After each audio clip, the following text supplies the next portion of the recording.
There we go. So we'll get started. Thank you so much, everyone, for being able to join us.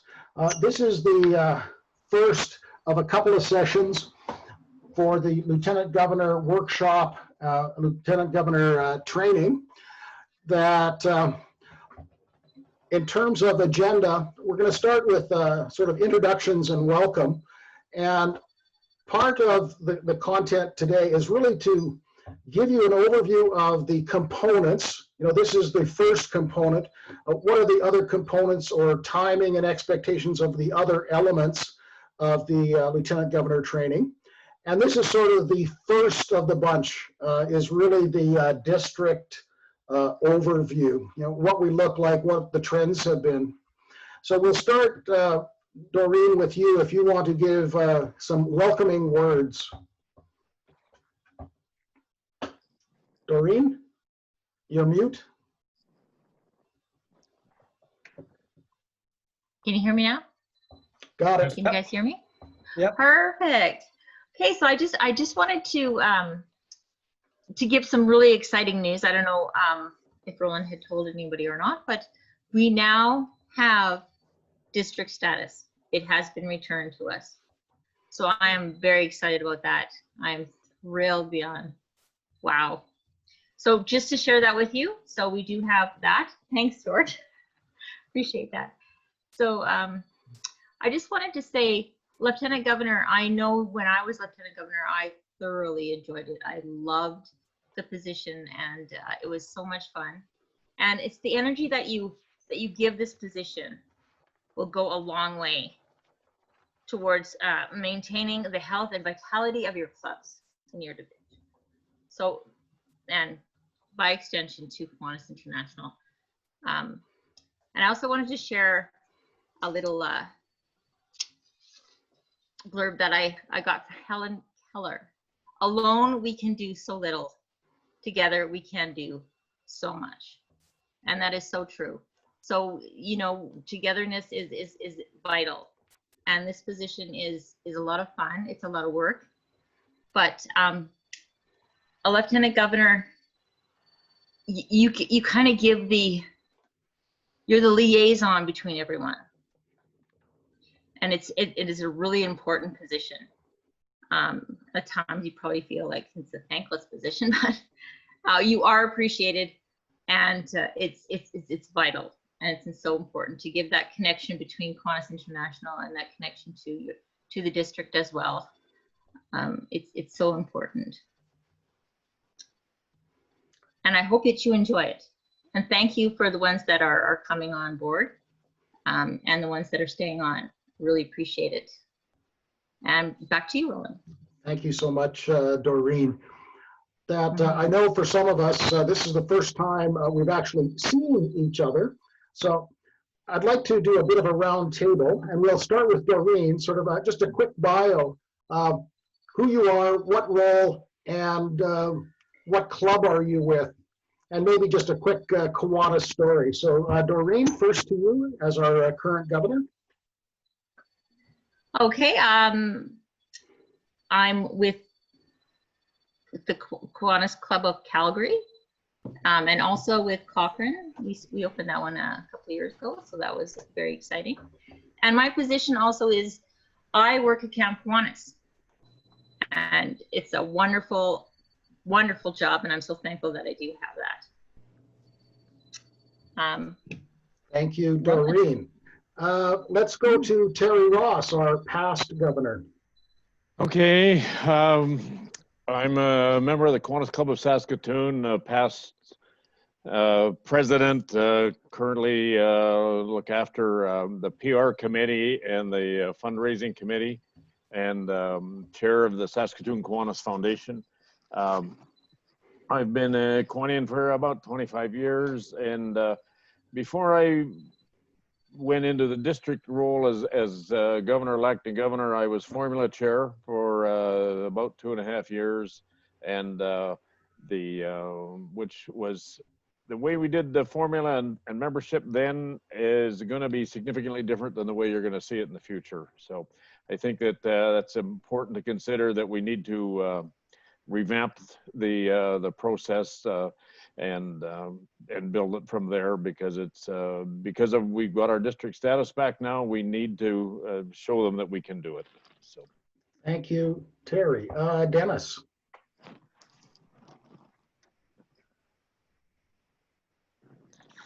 Dennis, you're on mute.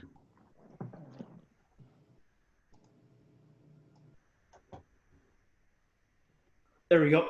Yes, right now I'm with the Kiwanis Club of Okotoks.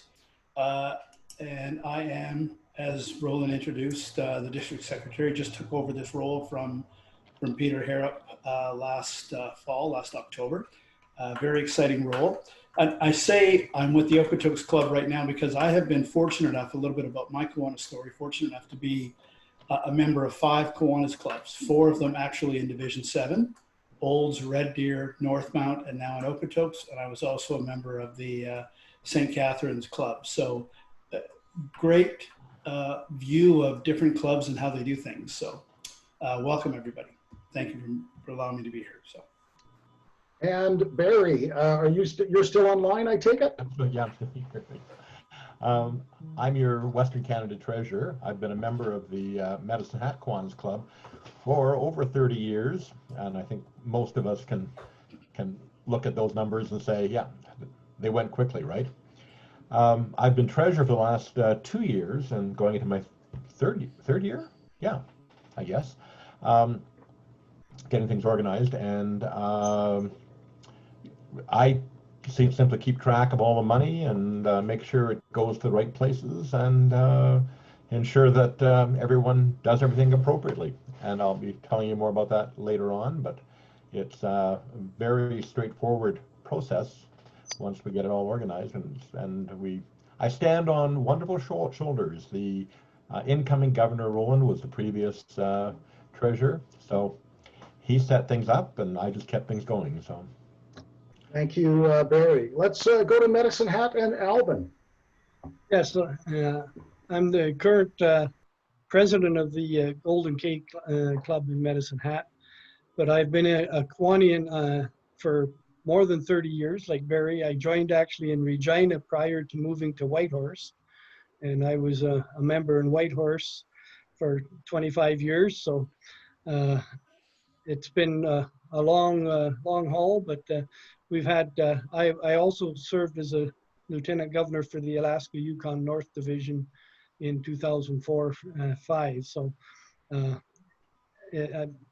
I come with a lot of experience elsewhere, but not a lot here in Alberta yet. I've only been here for 2 years. So, but I'm enjoying it, looking forward to serving for the upcoming couple of years. Thank you very much, Alvin. Colin. I'd like to start first of all by saying a big thank you to Doreen for joining us on our first club Zoom meeting last Friday. And I'm not sure that she had a proper introduction there, but we certainly knew that she was there and appreciated her attendance. I'm with the Kiwanis Club of Swift Current. I joined in 1990. I've served as president in 2001, 2002, and have served also as chair of the Community Services Committee and have been secretary for the last 7 years. And we're looking forward in Swift Current to hosting the convention next year in 2021. I hope that still goes through in that respect. And we're looking forward to planning that endeavor for Western Canada and inviting everybody to come and join us. Very good. Thank you so much, Colin. George is a returning lieutenant governor. George, maybe just a quick bio.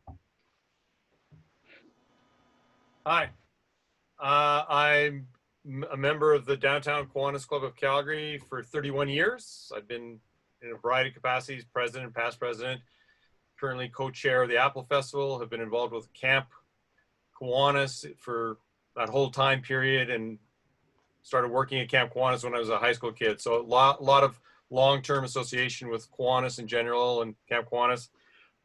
As Doreen mentioned, her enjoyment of being the lieutenant governor, I've thoroughly enjoyed being lieutenant governor and have missed over the last 3 months having a chance to go out and visit the clubs. I really enjoyed that throughout the fall and early winter there, and looking forward to getting back to doing that. And yeah, just to enjoy being Lieutenant Governor and look forward to next year. Thank you so much, George. I'm Roland. As Governor-elect, I'm probably the younger one, not in terms of physical age. I've been a member of Kiwanis. This is going into my 10th year that I'm a member of Kiwanis. Calgary Northmount is my home club, but I'm also a member of Kiwanis Airdrie and Kiwanis Cochrane, where I was involved in helping to set those clubs up. That I'm very lucky in my time in Kiwanis to have met some great Kiwanians, and having been involved on the board previously as a communications or PR chair, as treasurer, and certainly as lieutenant governor. So for me, this is the next step to see all of the great things that Kiwanis is doing in Western Canada. So I hope we'll have a chance at one of our meetings to do a similar roundtable, so you have a chance to see and hear the other lieutenant governors who are part of the Western Canada team. In terms of the meeting itself, we're actually a pretty small group that I would ask you if you could mute your microphones. That allows, if there's any sirens or dogs barking, we don't get any feedback. If you want to ask a question or have something to add, you can unmute yourself or raise your hand. There is a way to electronically raise your hand if you look at the thing that says participants, and then there's at the bottom, there's an icon that says raise hand. We're a pretty small group, so even just a, hey, get the attention, and then unmute your mic. We don't have to be as formal, I suggest, in a small group like this. So the next item on the agenda is really around the components of training. So our session today, the content of today's session is really the district overview, the as is. It's really the picture of where are we, who are we, how big are we, those sorts of things, more the facts and figures and trends along a couple of key aspects of Western Canada. That's really the content for today. The other sessions that we'll be having, certainly we've talked a little bit about the Lieutenant Governor, the KI curriculum, and we saw that for George and Alvin, we'll have to make sure that KI sends you the credentials. Great that you could get on, Colin. That there's about 20 modules. It's sort of like a TED Talk, a 10-minute video and then some work in a workbook intended to be self-paced over the period of time. One of the, I won't say great things, but one of the outcomes of COVID-19 is we're all needing to get more accustomed to virtual or online learning. It also means that we don't have to pack all of this content into 7 hours as we sit in a meeting room, because typically we would do this the day before our district convention. So there are some benefits in terms of being able to pace this out over time, have opportunity for feedback. So we've got some things to make sure everybody gets connected on the learning management system and the curriculum that KI have done. The district direction and plans is really about the to-be. What's the district strategy? What are the plans? And there's also an element of that in terms of homework. Not only what are the district, and so the executive and the committees are doing district level plans, but there's also a bit of homework for you in terms of what do you plan your year to be for your division. So that, again, will be an online discussion. Focal topics are topics that are important, but they don't nicely fit into the other categories. Things that as a Lieutenant Governor, we should be aware of things like youth protection guidelines, risk management, other topics like that that will be sort of one-offs. And the last element, we're planning, provincial governments and health officials agree that our first board meeting of the new year in October will be a face-to-face, and we'll have an opportunity for reviewing plans, face-to-face discussion about challenges, things of that nature. So those are the 5 components of the Lieutenant Governor training that over the next 3 months, 3 and a bit months, we'll be going through. So any questions at this point?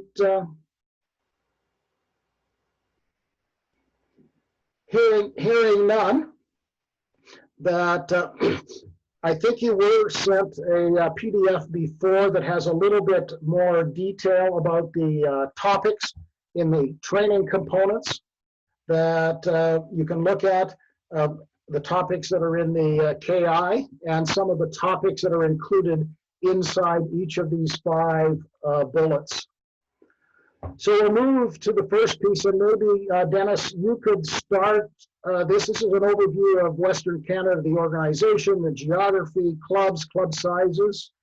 So Dennis, if you want to take over, and I'll just slide through the slides. So just tell me when you want me to change, and then I'll jump in. Dennis, you're mute. I'm right here. So basically, I'm sure that most of you are quite familiar with this.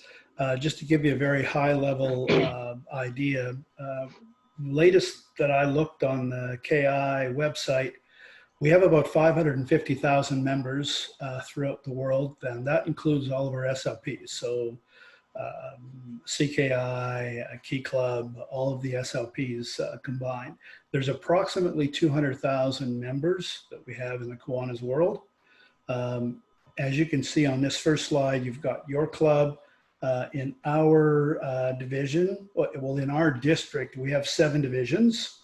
And in the district, there's about 49 of the latest that I could tell was 49 districts situated in 80 countries. And as you can see here for Western Canada, we're big and we're spread out. We are probably, if not the largest, one of the largest geographical districts that Kiwanis International has. And I believe that this was in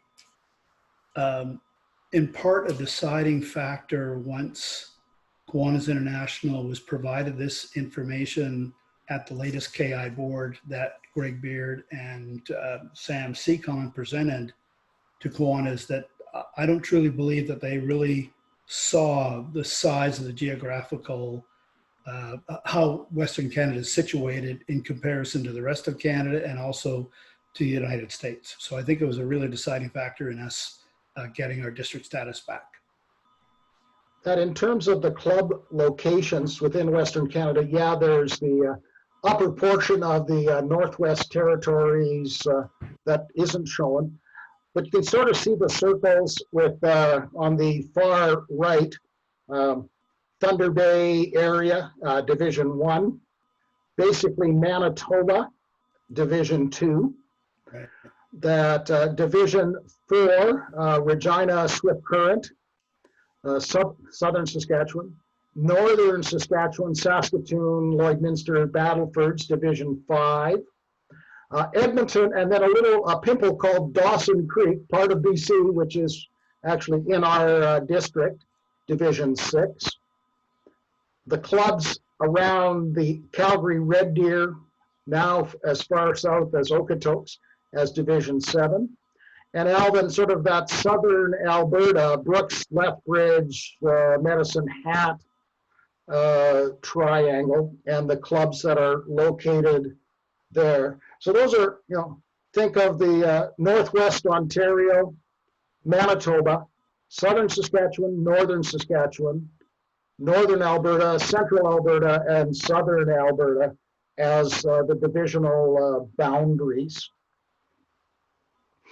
In terms of the clubs, you can see the variability in terms of each of the divisions, the number of clubs, and the number of members. So this is as of the end of April. We're just sitting a little over 800 members in 37 clubs. So you can see the division sizes range from 3 clubs in Division 1 and 4 to 9 clubs in Division 7. So you can see the variability. One of the reports that's available every month is a by club, by month, what the membership tally is for each club.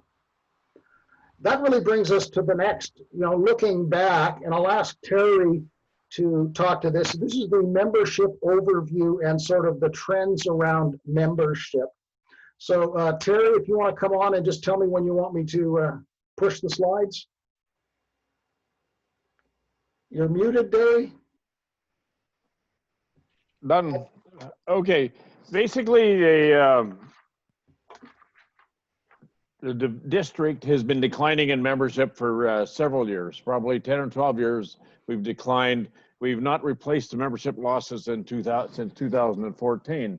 If you go to the current statistics, we have, and I'm not sure what slides are here, although I have a copy of them, Roland. I'm just going to kind of go through it.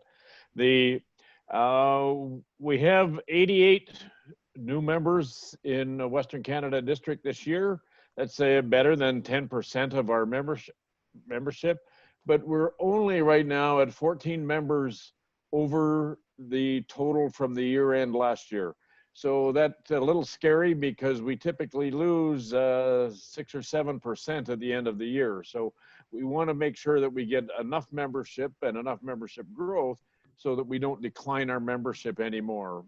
We've been given a terrific opportunity by becoming a full district again by Kiwanis International, and based on a lot of work that Sam Seacon and Greg Beard did to tell them that we were going to grow, we're going to do all these things, we need to have this because of the unique position of our district. So we need to start growing the district again. We need to have, along with our declining membership, we have an increase in age of our members, and the average increase of age of our members is a disturbing fact because there's I don't know what the actual number is, but we have a huge number of portion of our membership in as retired seniors, whereas the success of the organization should be with some younger members, either in their mid 40s or mid 30s, but we need a whole awful lot more members in the younger categories to carry on. Unfortunately, a lot of our members are older and have put in a valuable time for Kiwanis, but they're getting tired, and we need to get and rebuild the membership at a younger age than it is now. So those are basically the trends that we need to build our clubs. The other portion of this is that when the formula was there, and formula was there for 5 years, and it's been 2 years since then, the whole direction of that was new club building. And new club building, although we paid lip service to growth and membership building within the clubs, it was all about new club building. So that I think on an ongoing basis, we need to have a stronger emphasis on maintaining and building clubs tied to new club building as well. So it needs to be kind of an equal thing. We need to grow the clubs that are here and strengthen them, and we have to have new clubs to help the district as well. So I think those are the things that are important in the membership building, so that but if we get the clubs doing the things within the clubs and we get some new membership, it eases the burden on everybody in the Western Canada District. So I think that that's where we need to go. Thanks, Terry. A couple of things, maybe just in terms of year-to-dates. I think you're looking at, and Terry had mentioned it at the beginning, that our new member acquisition this year is over 10% of our members. So this year, at the start of the year, has been very exciting. In previous years, the last 2 years, there were only 10 clubs out of the 37 that actually had a net increase in membership year to year. Year to date, we actually have 18 clubs that have got at least a +1. We don't know if that's going to continue at September because there typically is the loss. But this year, I think we've started to see some of the trends reversing. And part of it is, as Terry said, the need for the balance between looking after existing clubs and recruiting new members for existing clubs and retaining the members that we have in those clubs, as well as new clubs. And I think we'll talk more when we get to the session around Western Canada District plans and strategies for growth and the other things in a session coming up. I think Terry also talked about some of the challenges that we've met. There's a lot of distance. Having a small number of people, everybody's wearing multiple hats, and that causes a bit of fatigue. Membership is not just a one-person job, and so how do we excite the clubs to have a membership chair and a planned approach to growth as opposed to just a very ad hoc approach? If we look at the impacts, the one on the bottom below official size for district, we're so happy that has been reversed. We're no longer provisional. But if we think of what the other impacts of that are, certainly means fewer service hours to the children in the community. It means with fewer members, more members are doing multiple jobs, club member burnout. And then the reality, our operating funds, and Barry will talk more about it, is based on the number of members that we have, so a reduction of our district revenues. So I think the challenge for all of us is, will you accept and let the district die, or will we act? And I know with Terry, myself, and the executive, we are committed to act. And so there'll be more around what that means in terms of us at the district and how we can help at the division levels in terms of growing membership and retaining the membership that we have. One of the other areas that some have said is probably the best thing we do in Kiwanis and the service is the service leadership program itself. That Terry Seacon is the SLP chair. Unfortunately, she couldn't attend today. So I'll ask Doreen if she would walk us through a quick overview of what the service leadership program looks like in Western Canada. Doreen?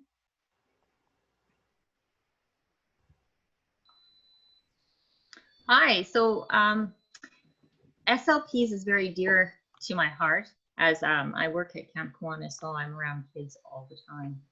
And it's such a vital part. And as you can see, you can get involved in a school level or a community agency. And it's really important that we get these young kids and get into that acts of service. And kids are so thrilled when they're doing it, when they're helping each other and helping their communities. And we need to instill this in our youth. And I think that's something that we're really missing in Western Canada, is having service leadership programs. We should have them in all the schools. We should have them in it's just so vital and so important. Yeah, there's an amazing... And it gets the kids... Go ahead. Sorry, Roland, what did you say? I was just going to say, there's an amazing opportunity ahead of us, and whether it's from elementary through university or college, that the opportunity for us to get involved. So Doreen, the next slide that's up is really about the various programs and clubs that are available. Yes, so you can go from elementary all the way, as Roland was saying, to university. And another exciting thing is and I was talking with Celine not that long ago, there may be another CKI coming up. So we did just get one this year, and if we have a fifth one, then we can actually have a district, CKI district. So that's really exciting news. So so we can go to K Kids, and this is just. Sorry, go ahead. No, I flipped too soon. We can go through K Kids, and that's at elementary. So elementary is K Kids, Terrific Kids, and Bringing Up Grades. Something that you can do just for recognition, and they don't have to have a club there or whatever. Is recognition programs are the Terrific Kids and the Bringing Up Grades, which I think is pretty a step in if you want to introduce them to Kiwanis, and then eventually maybe get a K Kids in that school. The Builders Club is from kids ages 12 to 14. They're usually pretty keeners. They're pretty good at wanting to really help and get their hands dirty and do some community work in their club in their communities. Key Club is high school kids. They're doing a lot of terrific work. I know Roland Northmount has quite a very active Key Club. And Key Leader, we were going to do one last year. George and I were going to do a Key Leader at Camp Kiwanis. It's open to any kid. It's a weekend retreat. It's really exciting. Unfortunately, with COVID, we were unable to do that. But we're going to try and move forward with that, perhaps maybe in late fall. CKI is university, and that's a really important aspect, because that leads into having them come into becoming a member as adults. So I know there's a few people that have done that. Mario Bruni, who was a past governor, he was a CKI member. And the Action Club is near and dear to, I know, Roland's heart. I know he is very active in that. And Roland, did you want to just touch on the Action Club? I'm not quite familiar with that. Action Club is like the other clubs, except it's for adults who are living with physical or cognitive disabilities. So again, the same foundation around service to the community, fellowship, are the same, but it's a very different group. I just know how active the Action Club here in Calgary is, and the amazing work that they do, and the friendships that they develop. I think another exciting, if you can just come back, Roland, another exciting aspect of this is the Circle K and Key Clubs can co-sponsor Builders Clubs and K Kids and those type of things. So I think that's something that we really need to look at and perhaps engage in that, and letting the Circle K clubs know that. And I'll be talking with Terry in regards to that, because I think that's you have your peer groups, and they just slightly older, and sometimes they'll listen to you better than as adults. So I'm really excited about SLP clubs and the programs that they provide for our youth. It's all about the kids. And it's all about the kids. Really important. It is all about the kids. We do have 2 Action Clubs. CKI, we have 4, possibly 5 coming in. Builders Clubs, we just have 17 clubs. I'm not sure about the membership. The membership's not on there. And K Kids, we only have 5. So total number is 40, and I'd really like to see some more clubs in that. I think it's really important to engage our youth in service leadership programs. So part of what, thank you. Part of what we will see, or part of the expectation, is that when we begin to talk about the strategies and plans and the district and the division, is what opportunities and what are we planning on doing in each of the divisions? Because you can see the split here shows where each of those various clubs or programs on the left-hand side, which division they're actually found in. And that may give you some ideas around potential opportunities, whether that's to develop specific SLP programs where you may not currently have. So if there's only, some of the divisions don't have one of each. They may be strong in some of the programs, but not others. So looking that way to say, what's the opportunity in Division 5 or Division 8 or Division 7 in terms of where do we go next? Where is the potential opportunity? And that'll be part of the discussion that Doreen and Terry, and then yourselves and your divisions in terms of the direction, how each of the divisions contributes. So at this point, is Barry online? We'll hand it over to Barry. If you want to start sharing your screen. Yeah, I can do that.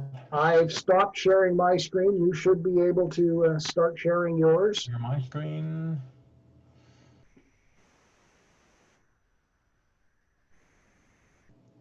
Okay, just give me 2 seconds here. And share. There we go. Can you see it now? Yeah, we can see you now. Okay. There are a number of things that we'll talk about. Just to give you an overview. Did we lose George?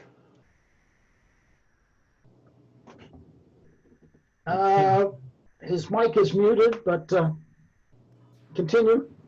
Yeah, we lost George for a minute there. To give you an overview just of what we're doing, there are 2 sets of fees that are paid by every Kiwanis club. And these are fees to KI and to the division to allow all of the administrative stuff to go on at that level. Why am I not? Oh, there we go. Okay.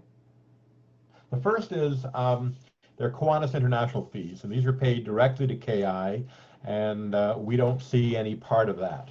So those fees go directly to KI. The second part of the fee is your Western Canada district fees, and those fees come to us, but they have to be paid to KI first of all. So they go to KI, then they come back to us. The Kiwanis International fees are several. It used to be called membership fees, but we've been calling them affiliation fees. And the only reason we've been using that is because that's the term that we use to define that these fees are paid to Kiwanis in order to be affiliated with them. It's in Canadian dollars, it's $68.12. You pay $10.48 for the magazine. Liability insurance is $17.03, and directors and operating insurance is $5.24. Those fees are set, and we don't have any control of them. They are set by KI annually. Now, one of the problems we have is that KI fees are paid in either Canadian or US dollars, and they get switched back and forth, and it's something that we'll talk about when we get into another level of discussion. We're not going to do it today because this is all high level. You'll find that we have some ups and downs with our numbers depending upon what KI sets as the exchange rate for Canada, and they only do that once a year. So if the exchange rate changes over the year, it causes some problems. Most of the clubs pay their fees through the Toronto lockbox, and then it goes on to KI, which seems to delay it. Now, if you have a new member coming on, the fees you pay are $32.50 for them, and then they must pay for the magazine. I see there's an 8-cent error on my number. I forgot to change that. It was 1040 the year before, and this year it's 1048. They have to pay the liability insurance, and they have to pay the directors and operating and officers insurance, but they get a discount in their affiliation fees for the first year. Now, these fees, as I said, are collected by KI, and we don't receive these dollars at all. How we do operate is that we receive another fee that is charged on top of your KI fees, and those are your Western Canada District fees. For renewing members who have been in the club for a year or more, they pay $56.24 for Western Canada District operating. We also have a levy of $15. Now you see it for SLPs. You'll see it's listed at $7.14 and $7.14 because when the money comes back to Canada, we have to pay the GST on it. And so we lose a small portion of that to the Canadian government, and we're trying to work this out with them at the moment. But the total fee that you pay to for Western Canada District is $74.05 for each renewing member. If you have a new member, they get a real benefit because they end up paying $10 for the Western Canada District fees, and they don't pay anything for the SLP support costs. And so they only pay $10.50 for that first year.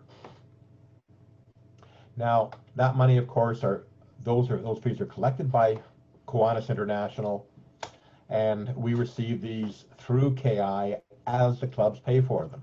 So if the clubs are delayed in paying for their fees, and this becomes one of the issues that comes up year after year, if they don't pay them in October when they should be paying them, then we don't get the money from KI to allow us to do our work. So as lieutenant governors, you're often called on to make that nasty phone call to the club president to say, okay, why haven't you guys paid up your fees, and what's the problem, and how can we make this work?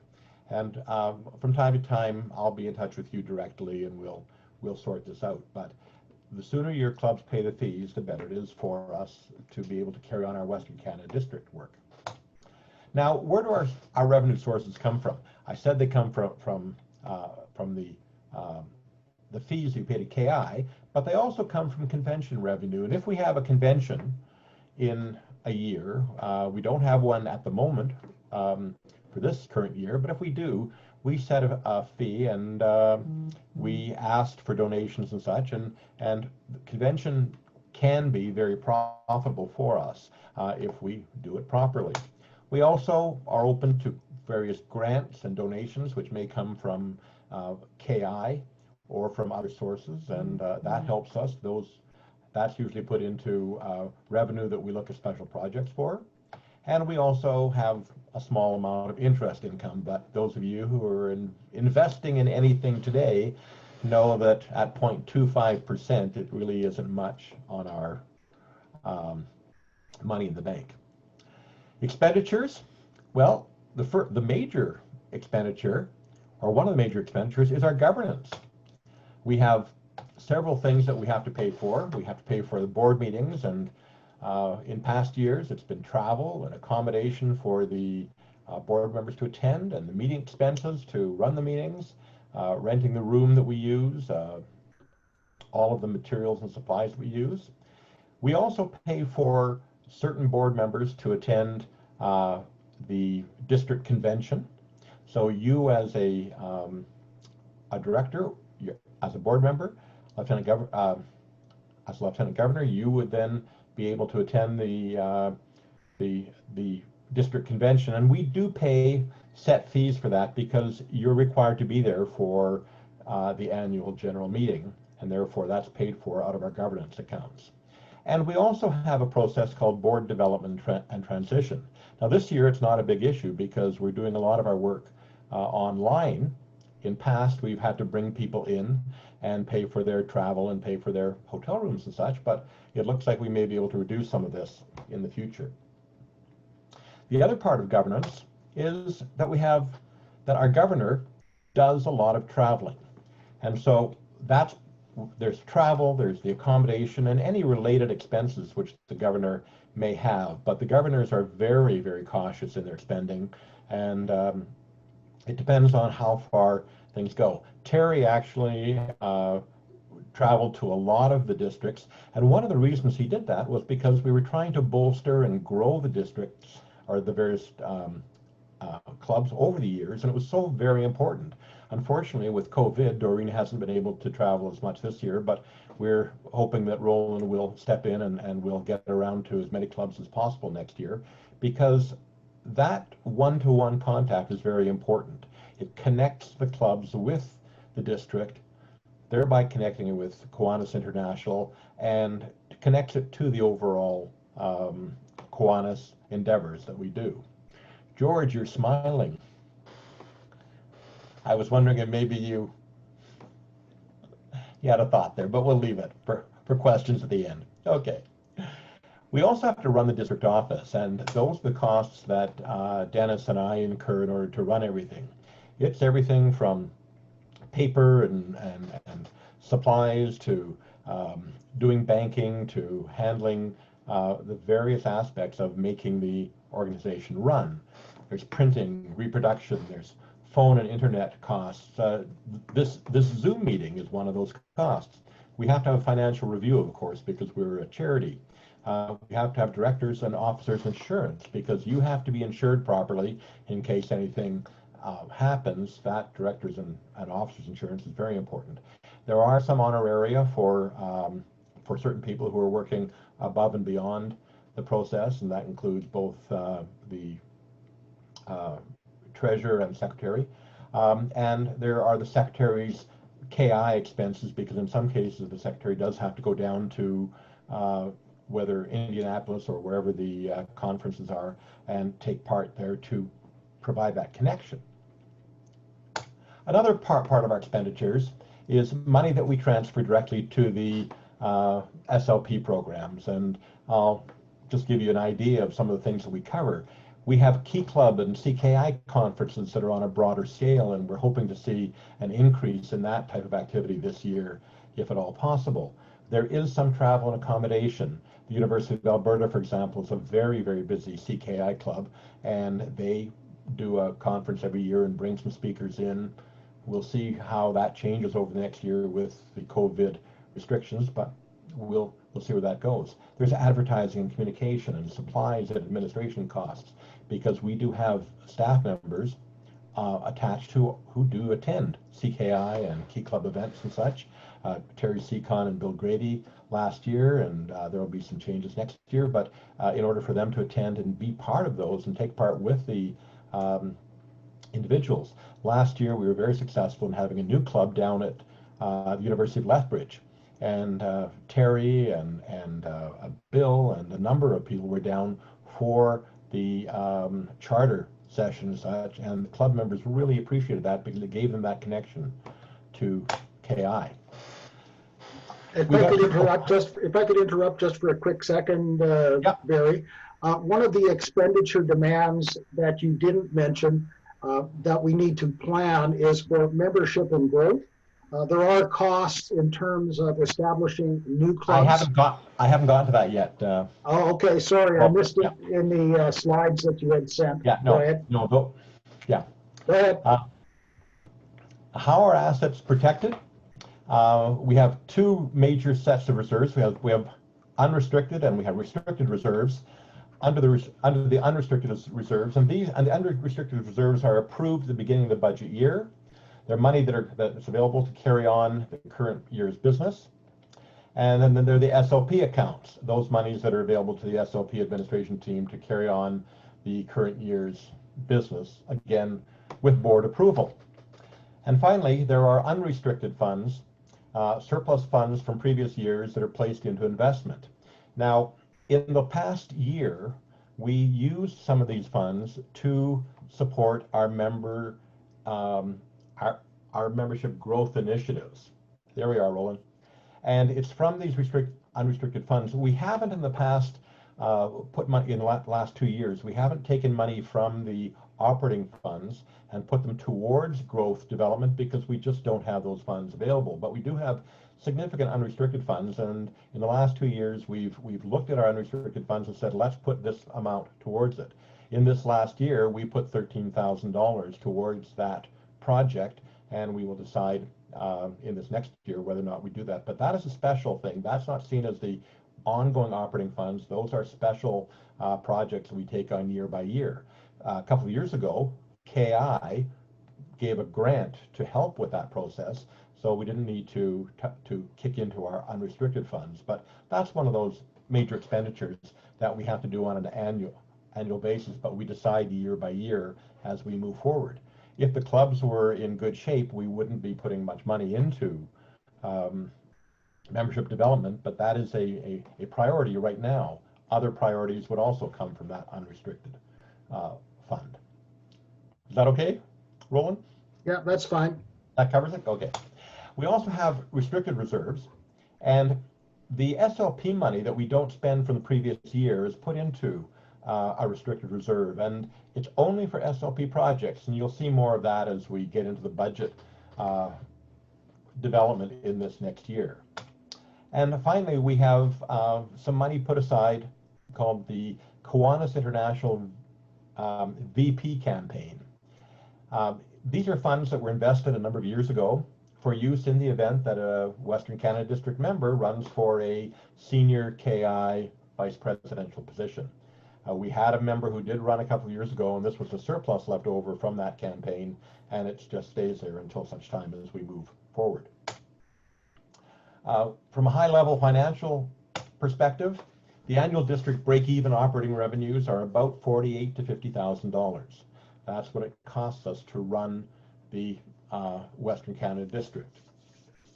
The SLP revenues account for another $16,000. So we have a total of about $70,000 annually, which we receive to run our various programs. Decreasing membership numbers have resulted in district operations showing deficits for the years leading up to 2018.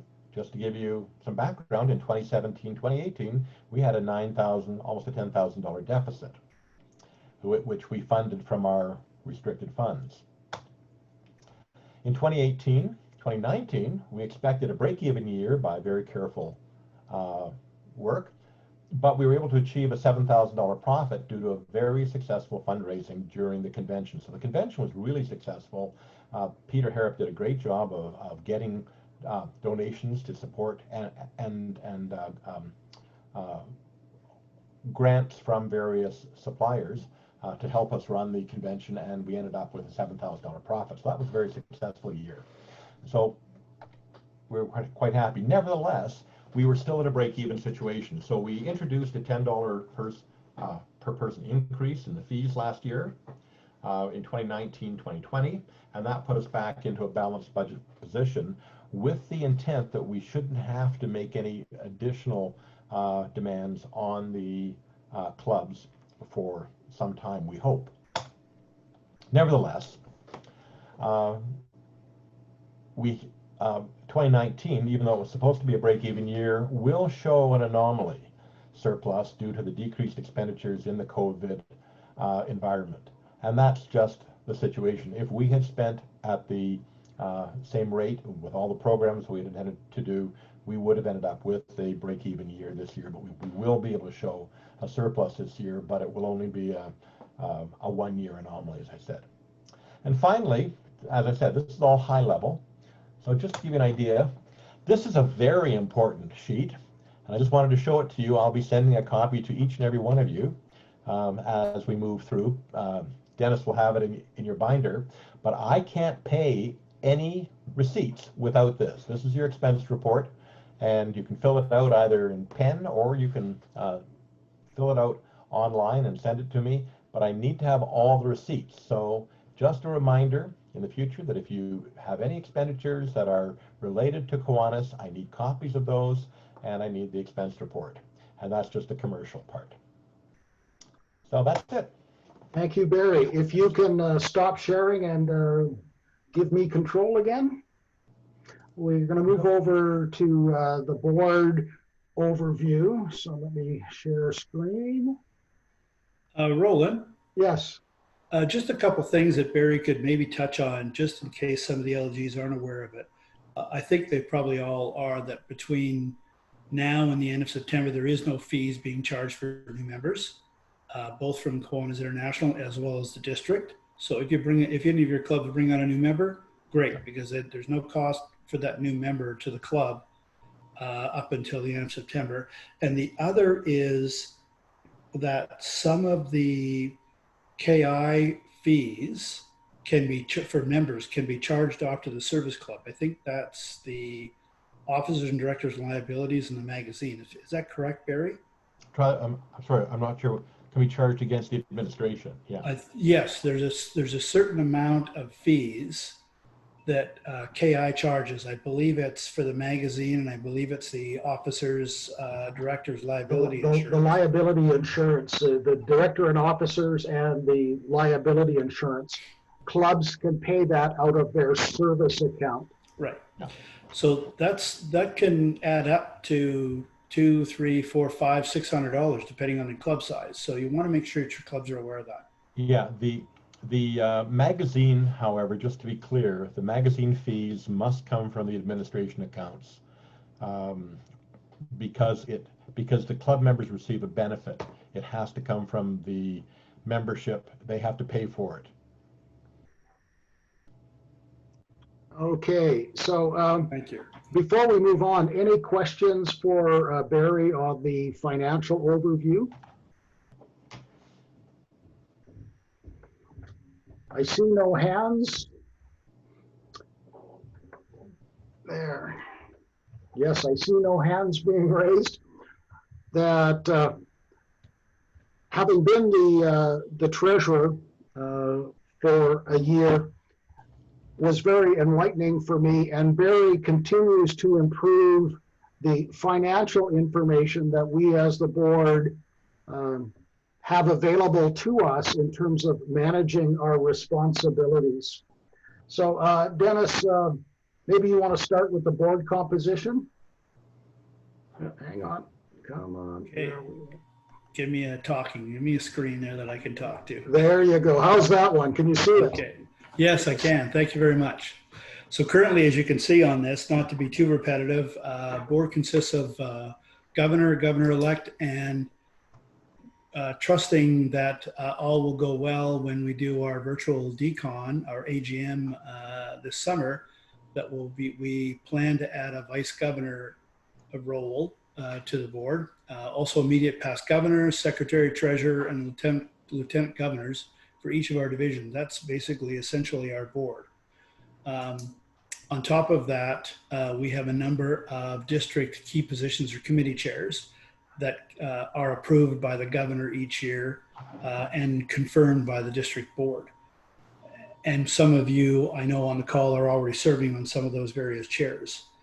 We also want to make sure that, as required by our bylaws, that in any situation where Doreen or next year upcoming Roland, if they're unable to make one of our board meetings, that the district board itself has to elect one of our members as the presiding officer.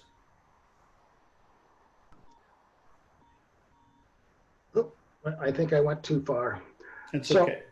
that often the question is, well, what is actually governance? And lieutenant governors are wearing essentially two hats. The governance of an organization is direction, strategy, policy for the organization, being able to manage, be aware and manage the risks, setting priorities, approving budgets, overseeing the operation, and then obviously reporting back to the stakeholders, be that members, government reporting, or Kiwanis International. So there is a part of the role as a member of the board that you play, which is governance related for the district overall.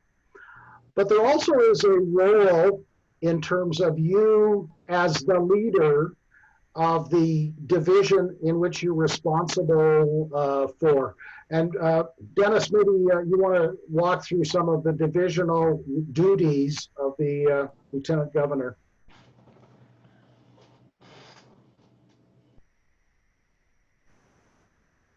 Dennis? Yeah, sorry, Roland. I wasn't sure that I was going to be looking after that. Okay. But I think most of these roles, these were provided out to the LGs in their mandate letter, were they not, Yes, Roland? yes, they were. Okay. Okay. And as you can see there, I mean, essentially the Lieutenant Governor acts as a quasi-governor for his division. Really, you are there to make sure that the club leadership is taking an active role in their club, i.e. making sure that the new incoming club officers are getting their club leadership training. As lieutenant governors, you want to make sure that you're getting out to your clubs.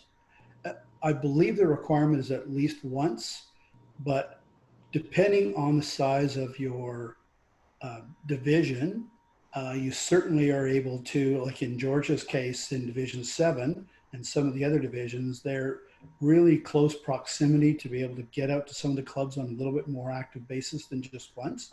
And truly what we've seen over the last few months with the COVID-19 situation is this will be an excellent opportunity for lieutenant governors to be in front of your clubs through, or the club boards through Zoom calls.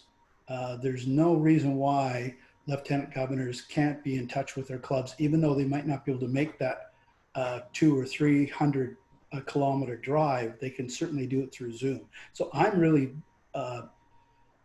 excited about the fact that our lieutenant governors now have another tool in their kit, basically, to make sure that they can stay in touch with their clubs. One of the things that I did mention, Alvin came on early, he was just testing out the technology, that I had mentioned to him that the district does have a Zoom account. Yes. And at this point in time, I'm the gatekeeper, but I don't have to be. So in the past 3 months, we've essentially enabled lieutenant governors to hold divisional caucuses. We've done group meetings for divisions and for specific clubs where they didn't have the technology themselves. That should not be a restriction. You know, a request to Dennis or I saying, hey, we want to run a caucus meeting or a something or other. Can we use the district's Zoom account? We will set that up so that the not having access to the account is not the restriction. So we have the technology, so to speak. And I think in the mandate letter that was provided to all, talks a bit about the role in terms of supporting the division or the district goals around membership, education, expanding our service leadership, and also the types of activities that are specific to the division. And one of the important things will be the action plan, what you plan on doing in your division. Again, whether that's one meeting over the year, or if you were in California, their expectation is you'll attend 3 meetings a year. Again, different geography and things of that nature. But that will be an important part of, as we begin to talk about what's next, the planning is the divisional action plan. And so I urge you, there is some content in terms of action planning in the KI section and we'll have more to talk about when we move to that. For those of you that are visual or picture learners, this is a view of the organizational chart. So I'll start sort of in the middle, that the blue section is really the executive committee. Governor, past governor, governor-elect, vice governor, if that's approved, secretary and treasurer, who really sort of set the agenda for the board meetings. There are operational issues that don't require a board vote. Those are handled by the executive committee. But the board includes not only the executive committee, but two other bodies. One is you as the lieutenant governors, as voting members of the lieutenant governor group. And we have a non-voting member, the SLP chair. That there are other supporting organizations or support that goes to the board to help us in terms of the work that we do. Certainly from the KI perspective, so if you look upwards, that obviously we have a trustee or a counselor who is a member of the KI International Board that liaises with the governor and provides mentoring, coaching, and is sort of our upward voice to the international board. We have a past governors group, which Terry is a member of, and Doreen will officially be a member of the past governors group come October, who provide advice and activities on behalf of Western Canada. And certainly there are other international volunteers and KI staff who provide support to Western Canada District or are available. There are other key position and standing committees that are non-voting as part of the board, but they provide focuses on specific topics on behalf of Western Canada District. So I'll just quickly go through some of those key positions. Membership and growth coordinator, and Terry Ross will be going into that role starting now, officially in October. Ken Allen for leadership and education, so we'll be hearing more from him. Terry is the past leader in leadership and education around club leadership education, opportunities for seminars and workshops. Certainly that is one of the things. There is a lot more. Most of the districts are going to virtual leadership and education, whether it's for the lieutenant governors or for the club level. That Barry will be handling a partnership coordinator.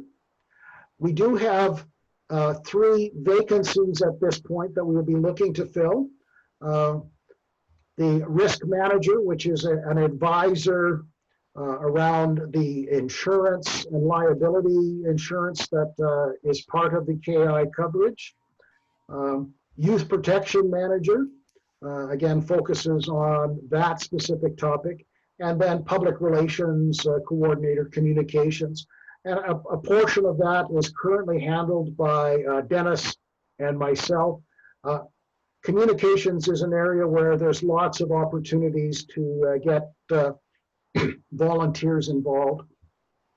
The other standing committees that you may have heard of, so service leadership. Again, Terry is the lead for that, but there are program advisors for each of the SLP programs. We have a committee and advice around bylaws, resolutions, finance committee, which Barry chairs, district convention, international convention, and typically we have a foundation representative as part of the advice that's available to us collectively on the board. Won't go into the details. This is some of the content that may be either focal topics or we'll just provide some of the guiding documents that guide us as an organization, and sort of, they are hierarchical, and at the highest level is really the bylaws of the organization. And those are approved by Kiwanis International. They're pretty much very similar. There's a standard set for all districts. And that comes into place, excuse me, when we're first a district, and then can only be changed at the House of Delegates or annual general meeting. Policy is set by the board, and copies of these will be provided, sort of the operating policy. Procedures really are administered, the next lower level by our secretary and treasurer. I am okay. And then Robert's Rules of Orders, that some of the districts are much more formal and have strict adherence to Robert's Rules. I think given we're a little bit smaller, but we do have to have a bit of a protocol in terms of ensuring sound governance and that certain things are documented in an appropriate way in our minutes. And so that's one of those special topics as a primer that we will be going through. And at this point, just for information, I'll pass it over to Dennis to talk about the meetings that are planned or anticipated at this point in time. Dennis? Okay, thanks, Roland. Yeah, as you can see there, our board holds 4 meetings a year, and over the last number of years, even prior to me being on the board, your Western Canada board has done some great work in working to reduce the costs of the overall costs of administering the district through moving to more virtual board meetings. So as it stands right now, the Western Canada board, as we said, meets 4 times. 2 of those are virtual, telephone calls or video conferencing. Usually it's October, January, April, and then around the annual, when we have our annual decon, we will have our outgoing and incoming boards meet the day prior to our AGM each year. So what the plan is, as long as COVID restrictions continue to lift, our hope is to have our initial face-to-face board meeting with all of you fine folks in early October. Normally in the past, we would have had it would have been a virtual call in October, but actually this might work out well because timing will be such that we're not necessarily having to drive like in January, like we did last year. So we're hoping to have an in-person meeting in October as a board meeting. Then we would have our virtual board meeting sometime in January, as it says on the slide, a video call. Then again, we would meet sometime mid to late April 2021. And usually in the past, we have been having these meetings in Airdrie the last few times. It's not set in stone that it has to be in Airdrie, so we're certainly open to looking at other locations. We want to also temper, where we meet as to what officers we have to bring in for travel costs and such, but we're certainly open to looking at other locations. And as it says there, we would then have our incoming or outgoing and incoming boards meet in August of 2021 in Swift Current. As you can also see here, there is times where the board may require a special board meeting. Those can easily, as we have done in many cases over the past few months with the COVID situation, that's just a matter of getting email information out to all of our folks on the board, making sure all are available, set a specific time and do a video conference. Any questions? The one, maybe the bottom bullet around periodic calls, typically we've tried to meet on special topics or updates every 4 to 6 weeks.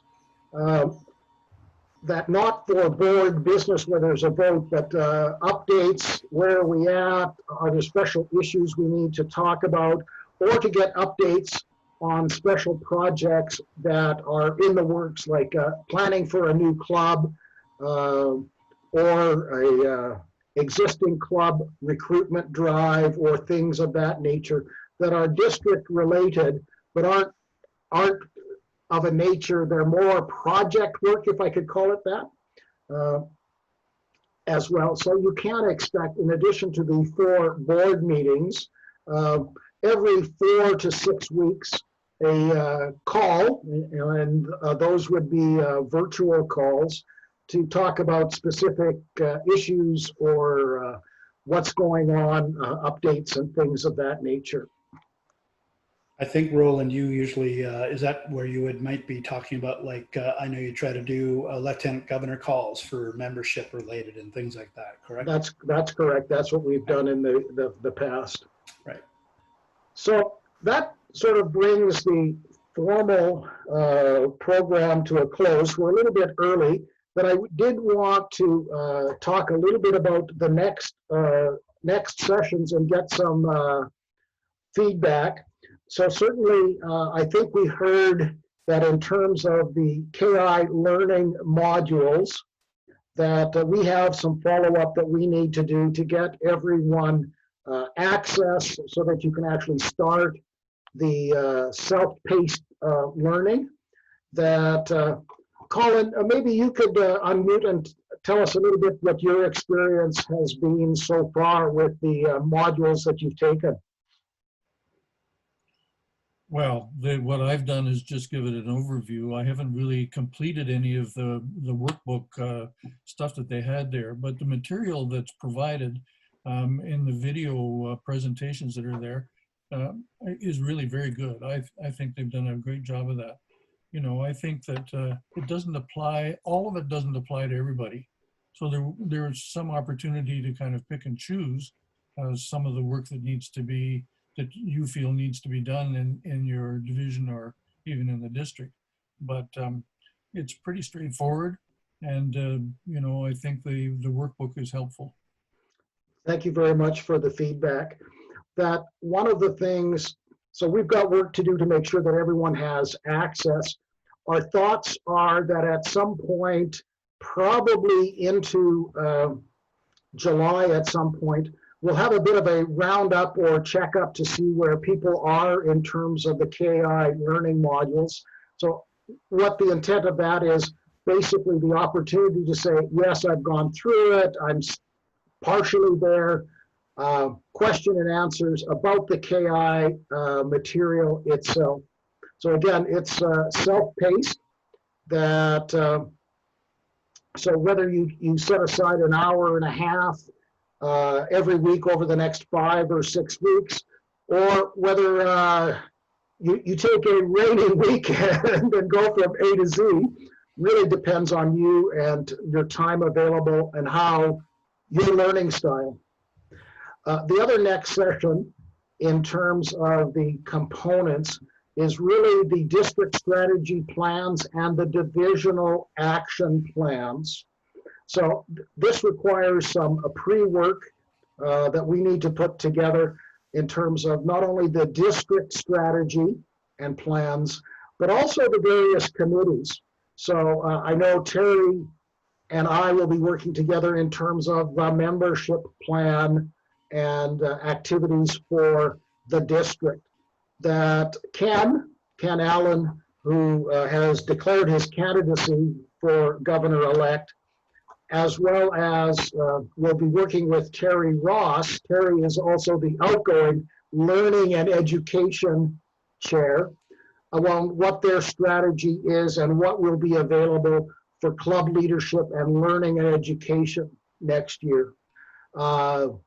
Terry, Seacon, and Doreen, and I assume George, and we'll get together to talk about the SLP plan. So each of the committees will start to put their plans together.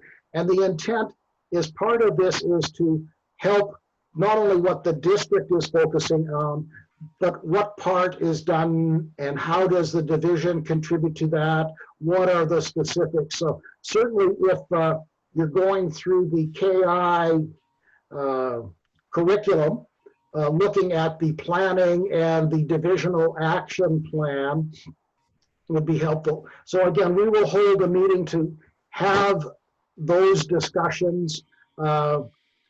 late July into August, and again on a Zoom meeting, then there will be some pre-read material that's made available to you.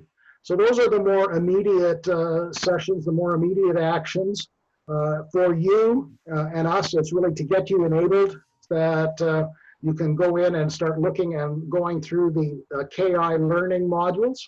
And for us and the various committees to start putting together and documenting strategies, plans, activities, and the supporting budgets, which will be some of the now, what are we going to be, the to-do or to-be piece.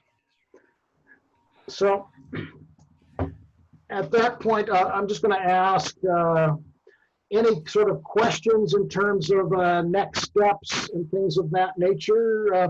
Let's just do a quick round table. So Colin, any questions or comments? You're muted, Colin.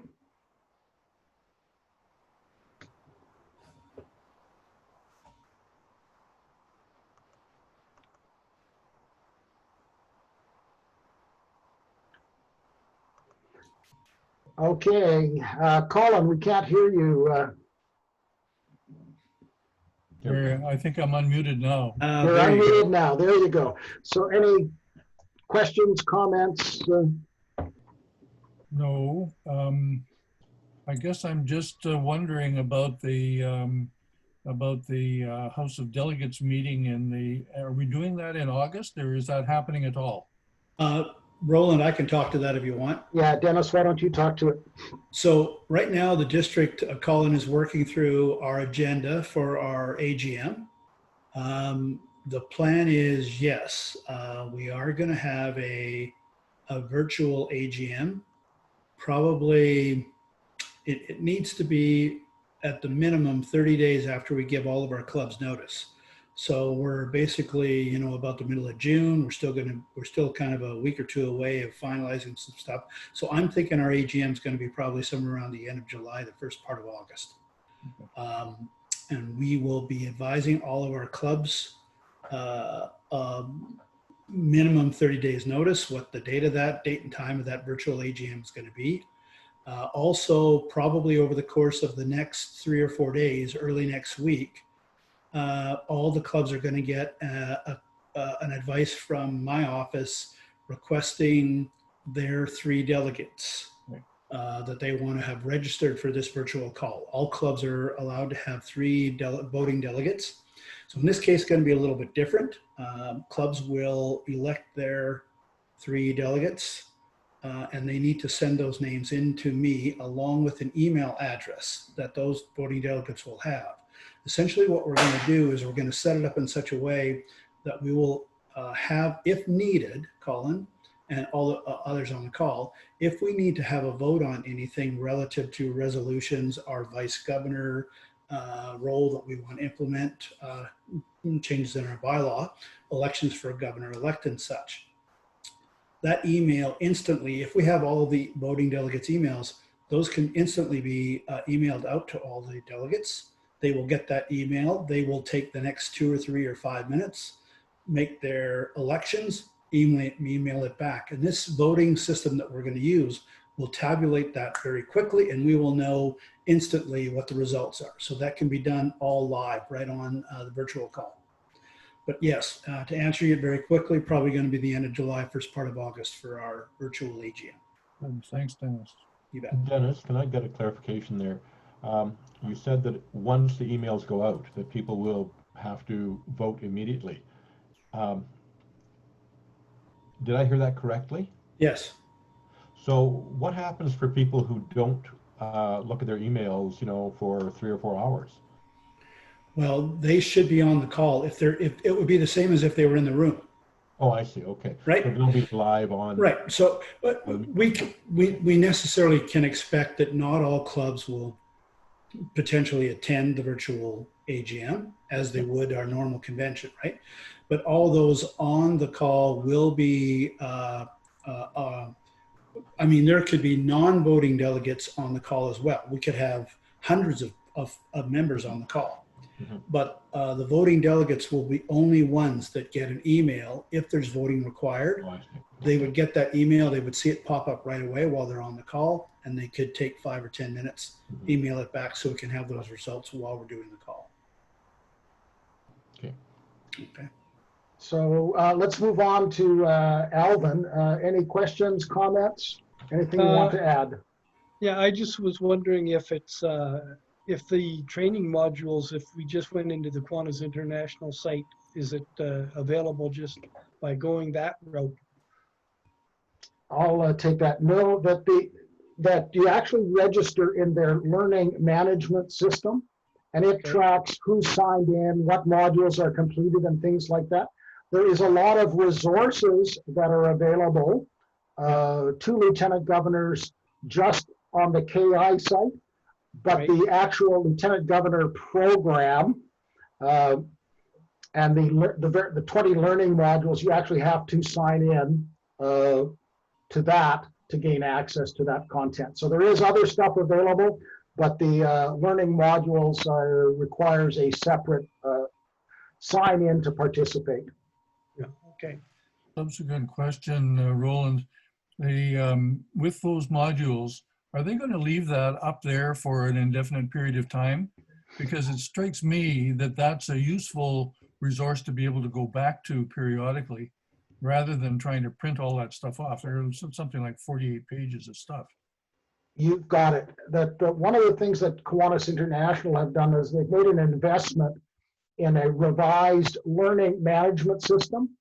And so this content will be available on an ongoing basis, whether it's for review that, oh, I remember talking about or seeing a section on running a district caucus meeting or whatever, and you want to go back and review and refresh, or for other individuals, role-based training. So they recognize one of their strategic goals is to improve the education throughout the organization, from club leadership through lieutenant governors, governor, and so that education and leadership development is an important part of their strategy. So it will be there on an ongoing basis.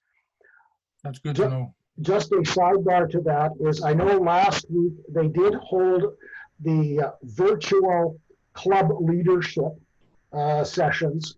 Invitations were sent out to the presidents, secretaries, and treasurers and membership chairs that were already registered. So this club secretary would go into the dashboard and say, we've had our vote and next year's executive are, and they were given special invitations. Those sessions were going to be recorded. So each role was about a 75-minute presentation. Those will also be available. And we'll hear more about that. I know Meredith will probably have something sent out to Terry. Roland, those are out now. Oh, they're out now. Great. They came out this afternoon. Excellent. Thank you for the update. Okay. I'll send you the link to it, and then we can distribute it from there. Excellent. Thank you. George, any comments or questions if you want to unmute yourself?